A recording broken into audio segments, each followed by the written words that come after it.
क्या आप किसी ऐसे व्यक्ति को जानते हैं जिसे सब कुछ प्राप्त हो और हम जीवन की उस एक निर्बलता को जीवन का केंद्र मानकर जीते हैं? इस कारणवश हृदय में दुख और असंतोष रहता है सदा। निर्बलता मनुष्य को जन्म से अथवा संजोग से प्राप्त होती है, किंतु उस निर्बलता को मनुष्य का मन अपनी मर्यादा बना लेता है।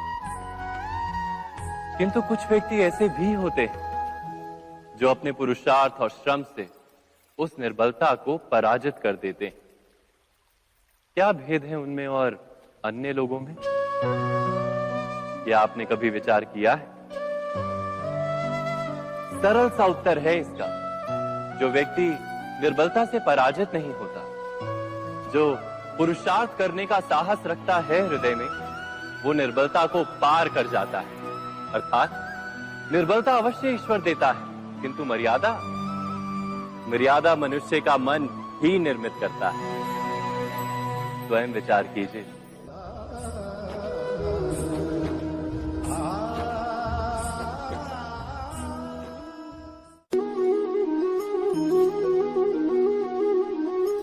भविष्य का दूसरा नाम है संघर्ष। हृदय में आज इच्छा होती है और यदि पूर्ण नहीं हो पाती तो हृदय भविष्य की योजना बनाता है। भविष्य में इच्छा पूर्ण होगी ऐसी कल्पना करता रहता है, किंतु जीवन ना तो भविष्य में है ना अतीत में। जीवन तो इस क्षण का नाम, अर्थात इस क्षण का अनुभव ही जीवन का अनुभव।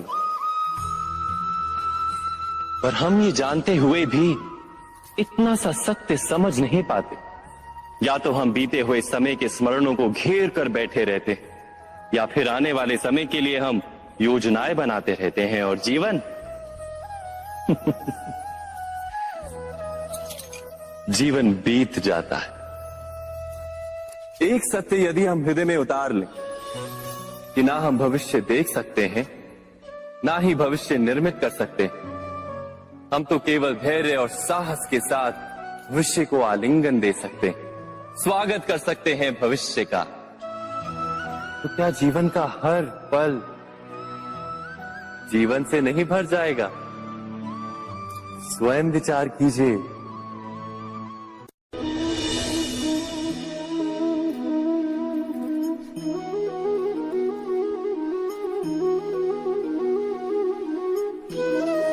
ज्ञान प्राप्ति सदा ही समर्पण से होती है, ये हम सब जानते हैं। किंतु समर्पण का वास्तविक महत्व क्या है? क्या हमने कभी विचार किया?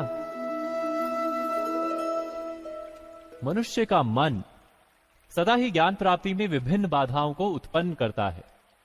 कभी किसी अन्य विद्यार्थी से ईर्ष्या हो जाती है, कभी पढ़ाए हुए पाठों पर संदेह जन्मता है और कभी गुरु द्वारा दिया गया दंड मन को अहंकार से भर देता है।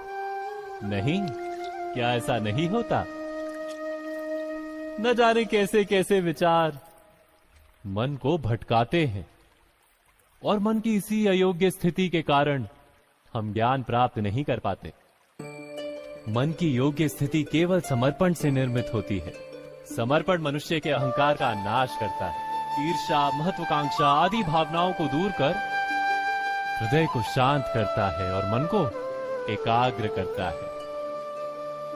वास्तव में ईश्वर की सृष्टि में ना ज्ञान की मर्यादा है, ना ज्ञानियों की। गुरु दत्तात्रेय ने तो गाय और श्वान से भी ज्ञान प्राप्त कर लिया था।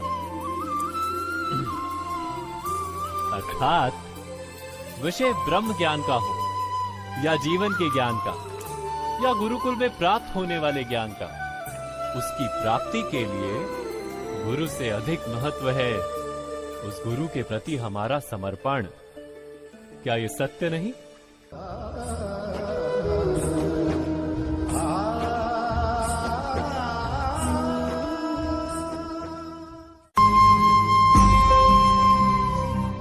प्रत्येक मनुष्य के जीवन में ऐसा क्षण अवश्य आता है जब सारे स्वप्न, सारी आशाएं, सारे दृश्य ध्वस्त हो जाते हैं। जीवन के सारे आयोजन ही बिखर जाते हैं। एक और धर्म होता है और दूसरी ओर सुख।